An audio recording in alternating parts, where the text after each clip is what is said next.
diferente, falando do caso do momento. Foi preso um médico socorrista do SAMU acusado de sedar e matar a própria esposa. Uma enfermeira de 41 anos em Canoas, aqui na região metropolitana. O assassino teria tentado enganar a polícia e os familiares da vítima, alegando que ela morreu de ataque cardíaco. A reportagem é da Gabriela Dias. Desce do carro! Desce do carro! Desce! André Lorscheiter Batista, de 48 anos, foi preso quando saía do condomínio em que morava com a família em Canoas. O filho de 2 anos e a esposa, Patrícia Rosa dos Santos, de 41 anos. A enfermeira morreu no dia 22 deste mês e o médico do SAMU é o principal suspeito. De acordo com a investigação da polícia, André administrou 3 medicamentos na esposa. Entre eles, um remédio para dormir, dado para ela misturado em um sorvete. E outros 2 que só podem ser usados dentro de um hospital. Foi encontrado, então, uma mochila, né? No carro, também na porta do motorista, o telefone celular dela, que ele disse não fazer ideia de onde estava.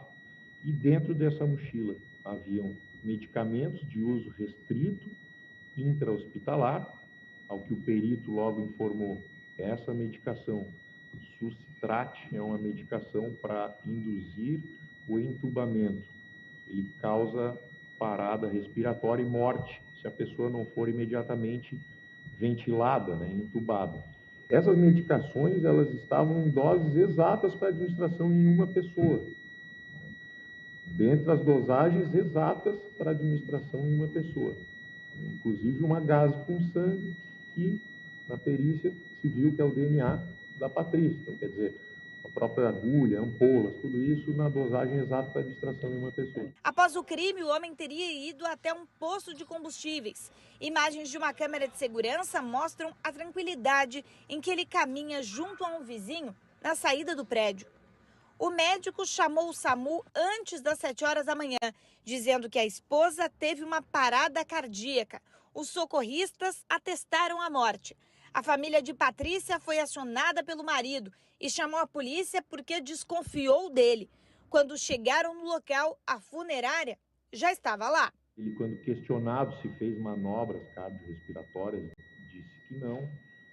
Quando questionado onde havia estado o aparelho celular dela, disse não fazer ideia, e nós tínhamos a informação ali na delegacia de que ele havia feito uma ligação do telefone celular dela às 7h42 da manhã, que além da postura dele se mostrar fria, completamente fria, atônita, vocês vão ver depois nas imagens ali, ele ficava circundando muito o carro dele, o veículo dele, como se estivesse impedindo o acesso àquele veículo.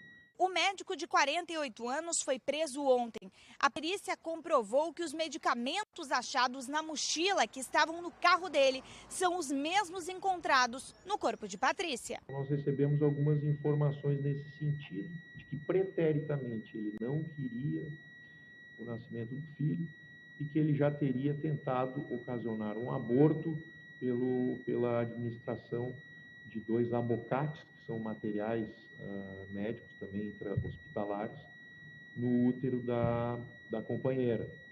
Esse aborto não ocorreu, a criança nasceu saudável. A partir de então ele se tornou um bom pai, segundo informaram os familiares. Mas pairaram outras dúvidas também com relação a essa situação, né? O inquérito continua agora para saber como o homem subtraiu as medicações de uso restrito, que estavam em posse do SAMU de Canoas. Que horror, até onde vai a maldade, a crueldade do ser humano, né? E partindo do companheiro, do próprio marido, pelo amor de... Esse é o local onde tudo aconteceu, o condomínio que fica na minha querida Canoas, vizinha aqui à capital. Você imagina, os familiares desconfiaram, né, gente? É o feeling, né? É aquele sexto sentido, quando a família foi até o apartamento e falou, mas peraí, o pote com sorvete, uma peça faltava naquele quebra-cabeça. E aí, mais uma vez, o Instituto Geral de Perícias foi fundamental para o esclarecimento desse crime que lógico, né? Deve ter sido muito bem planejado, só que aquela história, não existe crime perfeito, principalmente quando se trata de prova técnica, e é por isso que eu tenho o prazer de conversar agora ao vivo com a diretora do IGP, a senhora Margué Inês Hoffmann Mitman. Já está aqui comigo no telão. Primeiro, eu quero agradecer a gentileza de nos atender. Eu sei que a agenda está concorrida, está cheia, como habitualmente sempre é, né, diretora? Mas a importância, mais uma vez, do nosso IGP no esclarecimento desse crime tão bárbaro. Boa tarde, seja bem-vindo ao nosso programa. Boa tarde, Mota. Boa tarde a todos os ouvintes. Imagina, nós aqui do IGP, que agradecemos essa oportunidade de fala, Mota, e como você bem colocou, não existe crime perfeito. E a prova técnica, ela é robusta e essencial para que a gente chegue à autoria do crime.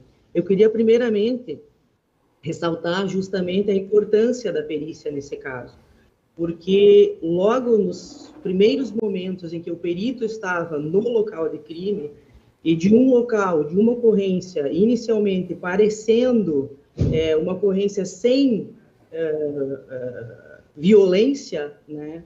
À medida que o perito foi analisando o cenário, o local, ele percebeu vestígios importantes e logo, imediatamente, essa ocorrência, para ele, passou de uma ocorrência sem violência a uma ocorrência com uma morte suspeita.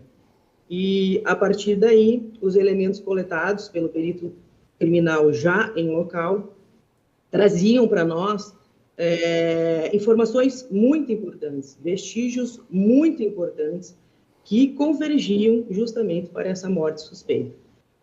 Uma delas foram alguns ferimentos encontrados na perinecrioscopia, que nós chamamos, né, que é a análise externa da vítima, que foram encontrados pequenos, são ferimentos micropuntiformes, normalmente aqueles ferimentos causados por inserção de agulha. Ao mesmo tempo, no local, foi encontrado esse pote de sorvete, como o protocolo diz, foi encaminhado ao laboratório, e o laboratório, pelas análises, encontrou dentro desse pote de sorvete, ele encontrou um comprimido. E esse comprimido, ele passa a uma análise pericial em equipamentos modernos, que foi confirmado que esse comprimido era de zolpidem. Tá? O zolpidem, ele é uma droga chamada DFC, uma droga facilitadora do crime, porque ele justamente causa na vítima confusão mental, sonolência, perda de consciência. Então, são características que facilitam a ação de um agressor para que ele faça, né, tenha facilidade de, inclusive, fazer a ingestão de um medicamento por uma seringa, via por sangue, né? Você injeta a seringa. Já no local também, dentro da mochila do médico, foram encontrados dentro várias substâncias, vários objetos. Chamou a atenção do perito, o perito é médico, então chamou muito a atenção do perito, que alguns elementos como seringas, ampolas, frascos que continham midazolam, e frascos que continham, que a gente chama de recipiente, que é soro, e todo o material, ele convergia, ele estava prontinho, indicando que esse cidadão, ele manipulou de uma forma para aplicar esses componentes, que é o zolpidem e o a succinilcolina, num no indivíduo, né? Diretora, desculpe interrompê-la, mas eu tenho uma pergunta que eu considero importante até para esclarecimento para a nossa audiência, para o público em geral. A senhora citou o Zolpidem. O Zolpidem é uma das substâncias mais utilizadas no famoso golpe Boa Noite Cinderela? Sim, exatamente. O Zolpidem como eu falei, já tem um nome, né, característico, é a droga facilitadora do crime. Ela facilita, ela causa sonolência, confusão mental na pessoa e aí facilita o prosseguimento do crime. E os outros 2 medicamentos seriam de uso restrito de âmbito hospitalar, ou seja, nunca poderiam ser utilizados fora de um ambiente cirúrgico, de um ambiente dentro de uma unidade hospitalar, né? Exatamente. São o midazolam e a succinilcolina. O midazolam, ele é um hipnótico e sedativo muito rápido. Então, a pessoa entra em sedação de uma forma muito rápida. Já a succinilcolina, ela é um medicamento bloqueador, um bloqueador neuromuscular. O que acontece? Você tem um bloqueio dos músculos, né, de todo o seu corpo, mas principalmente coração e pulmão, e isso pode levar a uma parada cardiorrespiratória e ao óbito. A senhora citou o midazolam, que ficou bastante conhecido no ano de 2014, na época daquele crime terrível também, né, que teve como vítima o pequeno Bernardo, que foi assassinado aí num plano do pai, médico Leandro Boldrini, da madrasta e de 2 amigos, né, 2 irmãos amigos da madrasta lá em Três Passos, na região noroeste do estado. Então, o midazolam, mais uma vez, essa substância sendo utilizada para um crime bárbaro, né, diretora? Exatamente. Infelizmente, Mota, temos essas substâncias, né, que são medicamentos usados de uma maneira muito triste. Agora, será que o médico, em algum momento, né, no pensamento dele, na hora de planejar, porque está na cara que esse crime foi planejado, né? Só que é aquela história. Será que ele apostou o quê? Ele apostou que a perícia não seria realizada, que depois, com o atestado de óbito de ataque cardíaco, o trabalho dos nossos cientistas do IGP não seria realizado, porque qualquer pessoa, né, com um pensamento mediano, depois um crime que existe uma suspeita, principalmente depois da análise do cenário do crime, né, onde estava o corpo da Patrícia. Será que ele pensou que ele se safaria dessa? Pois Mota, talvez ele tenha pensado isso, mas, como você mencionou, não existe crime perfeito. E nós, do Instituto Geral de Perícias, nós temos servidores muito capacitados, extremamente capacitados, treinados. Nós tivemos investimentos de milhões em equipamentos ultramodernos, e é importante, Mota, salientar que para a descoberta, né, de um crime como esse, planejado e tão sutil também, é muito importante a participação multidisciplinar. Não foi um perito só, não foi uma análise só, não foi um exame só que permitiu que a perícia chegasse de uma forma muito robusta ao resultado de sim, é uma ocorrência de morte suspeita e há tudo converge para que o autor do crime também seja o médico da SAMU. Porque, Mota, só no local encontrar os medicamentos, encontrar as ampolas vazias, encontrar uma gaze que foi confirmada que era sangue da vítima, confirmar pelos exames de laboratório as substâncias encontradas nas ampolas, midazolam, confirmar a substância encontrada no sorvete, que era Zolpidem, encontrar as substâncias Zolpidem e midazolam na vítima, né, junto com o resultado dos exames de necrópsia, que encontraram esses ferimentos puntiformes que indicam que foi utilizado uma agulha, né? Todos esses elementos devem ser analisados de forma conjunta e, em conjunto, eles são fortes vestígios criminais que trazem a resolução do crime e uma colaboração absurda para a persecução penal. É bendita a tecnologia, né? E não só a tecnologia, como também profissionais extremamente treinados, gabaritados, para usar essa mesma tecnologia. Eu não quero mais tomar o tempo da diretora do nosso Instituto Geral de Perícias. Mais uma vez o IGP se mostrou brilhante, né? Parabéns, em nome da senhora, estendo os parabéns a todos os cientistas que trabalharam neste e também em outros casos que foram esclarecidos graças ao trabalho da ciência. Muito obrigado pela participação aqui no Boa Tarde Rio Grande, viu, diretora? Muito obrigada a todos, especialmente a você, Mota. Um grande abraço aí à diretora do Instituto Geral de Perícias, Margué Inês Hoffmann-Mitchman. Me dá as imagens aí, por favor.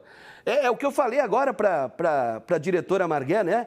É a tecnologia juntamente com o conhecimento científico dos profissionais do IGP. Isso foi o diferencial da balança. Foi o que pesou. Esse é o vagabundo, ó. Esse é o canalha, esse é o safado. Eu estava até controlando as palavras porque, né, não queria chocar a diretora do IGP, mas me dá de novo, olha o momento aí, ó. Ele já tinha matado a mulher, já tinha sedado a mulher até a morte, e aí ele decidiu sair e ir até uma padaria. Esse vídeo foi gravado pela câmera, pelo vídeo monitoramento, circuito de segurança do próprio condomínio, onde ele e a esposa e o filho, né? Tem uma criança também nessa história aí, no meio dessa história. Olha os objetos que foram encontrados no local. Será que ele pensou, passou pela cabeça dele, que ele iria se safar de alguma punição? Que o crime seria, né, ficaria no rol dos insolúveis? E eu repito, né, o que eu disse à diretora do IGP, não existe crime perfeito quando se tem a questão da prova técnica, o trabalho da ciência, né, beneficiando a sociedade e levando à verdade dos fatos. Isso é o mais importante. Olha os frascos aí do midazolam, ó. Olha os frascos. E é lógico que a polícia agora quer entender e quer descobrir como é que ele teve acesso a todos esses medicamentos. Será que é com os outros médicos também? Isso também é tão fácil assim? Né? A pessoa lá, médico socorrista do SAMU, tem acesso a substâncias que podem matar. Então, a importância do trabalho da Polícia Civil que continua. Olha o momento da prisão aí, aumenta o volume aí para mim. Tem o áudio aí, não? Aí, ó. Momento em que ontem à tarde ele acaba sendo abordado pela equipe da Homicídios lá de Canoas. Safado, sem vergonha, canalha. Canalha. E gente, e a pergunta que não quer calar, né? Nada justifica o crime que ele cometeu. Nada justifica, nada. Mas o que teria motivado esse crime bárbaro que aconteceu e que, se não fosse, repito, o trabalho da perícia, poderia muito bem, a enfermeira morreu de parada cardíaca. Está aqui, ó, tem um atestado, e de certa forma o atestado de óbito que foi emitido não estava mentindo, né? Ela morreu ela sofreu parada cardiorrespiratória e aí morreu, paralisou o coração, pulmão e aí morreu. Então assim, mas isso tudo foi provocado. Não foi um ataque, né, como se ela estivesse na sala assistindo TV, tomando o sorvete dela com o pote na mão e de repente, né, um infarto do miocárdio, ela cai morta. Não. Isso tudo foi provocado, planejado por esse canalha, esse médico socorrista do SAMU, que deve permanecer na cadeia. Olha aí, agora o que mais me chamou a atenção no relato da doutora Margué, a diretora do IGP, sobre como é que o perito conseguiu, né, identificar os pontos onde ela recebeu as picadas de agulha. Olha o que é o treinamento, né? E o conhecimento técnico científico desse perito. Primeiro o perito que fez a análise do cenário do crime, e depois, como ela mesma disse, não foi um só, né? Foram vários peritos analisando aí as provas coletadas no apartamento do casal e que depois se chegou à conclusão de que foi um crime e não um ataque cardíaco, como acontece aí com muita gente. Então, assim, como é que esse perito, o olhar treinado, né? Como é que ele observou? Peraí, tem um pontinho aqui, ó. Ela recebeu uma injeção, tem uma picada de agulha aí. E aí o canalha, tomara que ele apodreça na cadeia. Não vai apodrecer. A gente sabe muito bem como é que a banda toca, né? Aí a Patrícia Rosa, lamentavelmente, 41 anos de vida, perdeu, né? Foi vítima desse plano maquiavélico. E parabéns para a Polícia Civil também, parabéns ao delegado Arthur, né? Parabéns aí ao delegado Rafael, a todos os policiais que participaram desse trabalho de investigação que resultou na prisão desse canalha, ok? Bom, tem recado agora? Importante recado, hein? O fecha mês no Magalu